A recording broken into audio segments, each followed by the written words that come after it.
We hear a lot in this chamber around the debate around stage 3 tax cuts, but it's important to understand exactly what this means, because these tax cuts have to be understood in the context of the other 2 stages that preceded them. The former coalition government passed the personal income tax plan to deliver lower, simpler and fairer taxes for working Australians. Now, these are legislated tax cuts. They're reflected not only in the coalition's budgets, but also in Labor's pre-election costings and in the October budget last year. Now, the final stage of the personal income tax plan will commence in 2024, on the 1st of July. And at that time, the 37% tax bracket will be abolished entirely, and the 32.5% tax rate will be reduced to 30%. Now, once fully implemented, this means that 95% of Australian taxpayers are expected to face a marginal tax rate of no more than 30%. This is a significant reform. It's been such a long time coming. Lower, simpler, fairer taxes.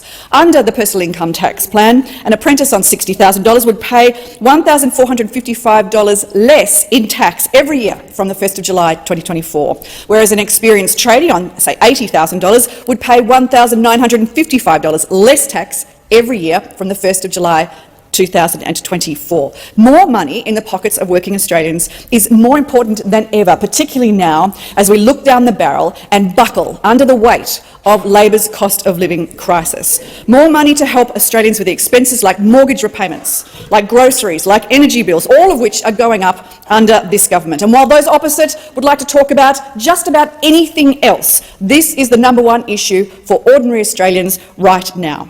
Last April, the Treasurer said that this is a full-blown cost of living crisis. He used the words full-blown cost of living crisis. That was last April.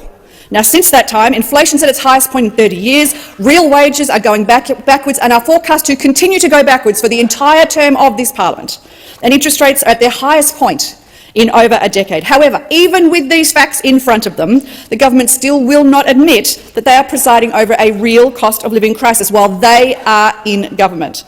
Last week at the Cost of Living Committee, Woolworths gave evidence that Australians are beginning to change their consumer behaviour and that they are having increasing demands from their charity partners for up to 20% more in food donations. Customers are beginning to leave things at the checkout on the aisle rather than putting them into their bags because their food bills are going up.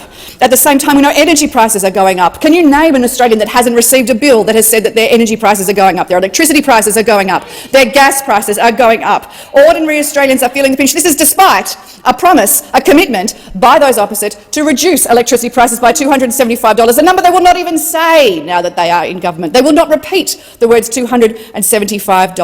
And that's because energy bills are skyrocketing under their watch. Just last year, late last year, the Prime Minister, Anthony Albanese, has promised a $230 reduction in energy prices, and again, another promise that has disappeared already. Last week, the Cost of Living Committee heard from the energy regulator that, in fact, investment in energy projects is disappearing entirely, threatening long-term supply, and its massive interventions in the market are actually causing prices to go up, not to go down. This is a problem for all Australians, but the biggest one, of course, is Labor's addiction to spending. Because Labor's addiction to spending, the $23 billion of extra money that was spent just in the October budget alone, is one of the reasons why the RBA is being forced to over and over again raise interest rates, affecting mortgage holders, affecting borrowers, affecting ordinary Australians every day. They are feeling this in their pocket. We know that inflation, that interest rates are both going to go higher under Labor because Philip Lowe told us that they will. And Australians will pay more. In this environment, a personal income tax plan, the Coalition's personal income tax plan, is more important than ever. It is more important for ordinary Australians to keep more of their own money under a simpler, fairer tax system. Thank you, Senator Hume. I call Senator Walsh. Thank you very much, Acting Deputy President, and I too rise to speak on this urgency motion before the Senate today, submitted by Senator Hume on tax and the cost of living. And first, let me say that our priority when it comes to tax reform is ensuring that multinationals pay their fair share of tax here in Australia. Multinational corporations will pay an extra $1 billion in tax as we clamp down on excessive deductions and profit shifting to other countries. And cracking down on multinational tax avoidance is absolutely key to our government's revenue agenda. And so too, of course, is cracking down on the waste and the rorts that have contributed to $1 trillion of debt left to us by those opposite without any economic dividend to show for it. It is the waste and the rorts of those opposite that we are setting about fixing. It is the waste and the rorts of those opposite that have left a hole in the budget that it's been left to us to repair. The sports rorts, the car park rorts, the airport land rorts, remember those. The rorts of a former government who spent taxpayer money like it was a Liberal Party slush fund. And just stop to imagine where we'd be today if those opposite had actually thought about how to invest in the Australian people and in the Australian economy instead of in their own failed re-election plans. Imagine if they had invested in any forward-looking plans to address any of the structural economic causes of the cost of living crisis today. If they'd invested, for example, in renewable energy generation and transmission, if they'd invested in manufacturing and securing our supply chains, if they'd invested in the security of Australian women and their ability to participate fully in our economy. Imagine if those opposite had spent 10 years investing in social and affordable housing, where we would be today in the cost of living crisis affecting Australians. Imagine if they'd invested in the skills crisis that is holding business back right now today and holding Australians back as well from achieving their full potential. The former government was asleep at the wheel. They were asleep on climate and energy. They were asleep on jobs and skills. They were asleep on securing manufacturing supply chains. They were asleep on understanding how gender equality drives economic growth. And they were asleep on housing supply, absolutely asleep at the wheel. And so much could have been done to strengthen our economy for the future in the last decade. So much should have been done.